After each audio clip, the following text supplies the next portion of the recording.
This is my harvester ant colony. Despite starting from a tiny little tube, over the past 30 days, the colony has expanded to an entirely new level. Over the month, I've documented their lifestyle, including them hunting, building shelter, eating, and more.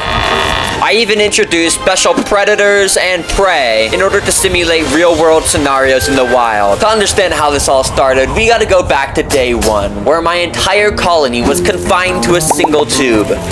But while they may be small, they are already extremely powerful. To demonstrate this, I'm putting a live mealworm inside.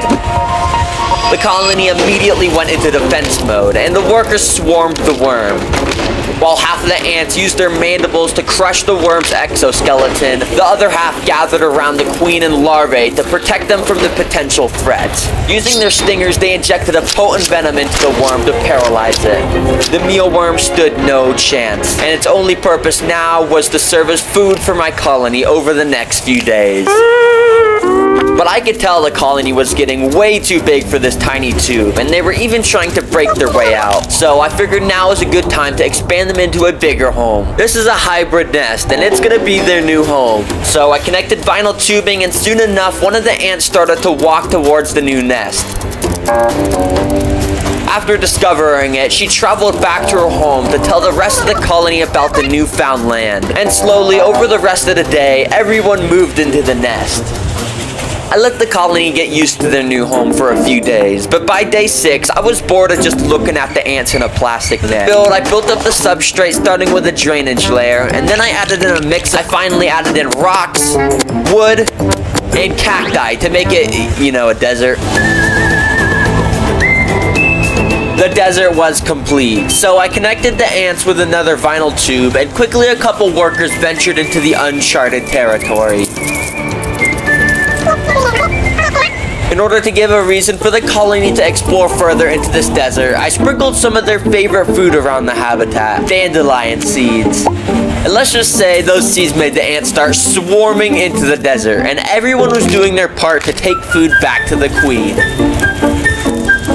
But one of the ants traveled a little too far into the desert and came across this little pit. Thinking it was nothing, he made the worst decision of his life and walked into it.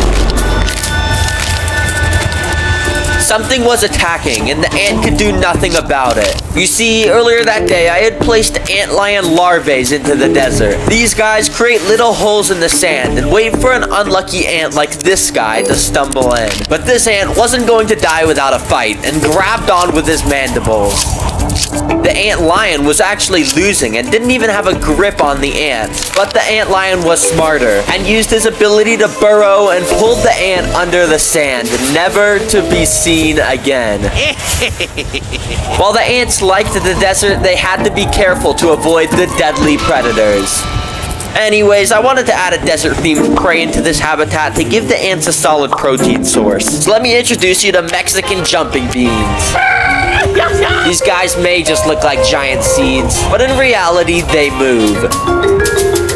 That's because inside of each of these beans is a little caterpillar that would eventually turn into a beautiful moth. But these caterpillars will not be turning into moths because the ants are going to eat them. Now, to be honest, I thought the ants would just swarm the jumping beans and dig their way into them, but in reality, they didn't really react to them. So I had to expose the juicy prey inside by cutting them open myself and putting them right next to some of the colony.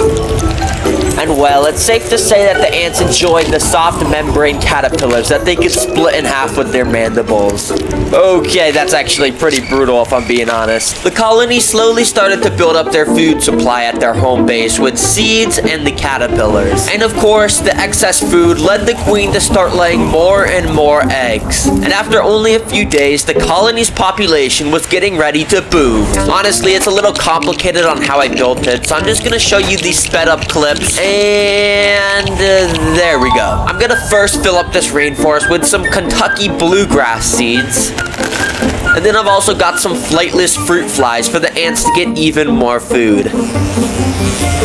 Of course, where there's food, the ants will venture. And within a few minutes, the ants were swarming their new habitat. The flightless fruit flies were the perfect size for the ants to hunt. And literally single ants could bring them back to the nest. But this wasn't just a food-filled dreamland. There are predators here, and this ant is about to figure out the hard way. With one wrong turn, the ant makes its way towards a carnivorous Venus flytrap. The ant slightly stepped onto it, not knowing its life could end at any moment. Foolishly, it fell for the bait, as Venus flytraps produce a sweet nectar to attract insects. As the ant was busy inspecting the plant, the flytrap slowly started to close its mouth, leaving no chance of escape for the ant. You can see the ant slightly moving around inside, but over the coming days, the Venus flytrap will produce a type of acid that will dissolve the poor ant into nothing but nutrients. But carnivorous plants weren't the only thing the ants had to watch out for, as I'm about to introduce a fierce predator into the rainforest. Something menacing with excellent eyesight and sharp venomous fangs. Everyone, please welcome Jeremy, my jumping spider. I haven't fed Jeremy in days, so I expect him to instantly start eating the ants. Wait, what? Okay, it turns out Jeremy is a little bit camera shy and just instantly went to hide in some plants. I tried to push him out so I could film him eating some of the ants, but he just went and hid at another place where I couldn't even see him. Well, Jeremy is in this rainforest, and when he does decide to come out, these ants better be careful. Yeah, it was now day 23, and today I wanted to simulate some natural disasters across not only the rainforest, but also the desert to see how the ants will react. Of course, over in the desert, I'm going to create a sandstorm. So I brought over my hairdryer and turned it on. The sand started to fly everywhere, and the ants that were out exploring had to try their best to cling onto the grains of sand that they could. But over in the rainforest, fog had started to roll in, and a thunderstorm appeared out of nowhere.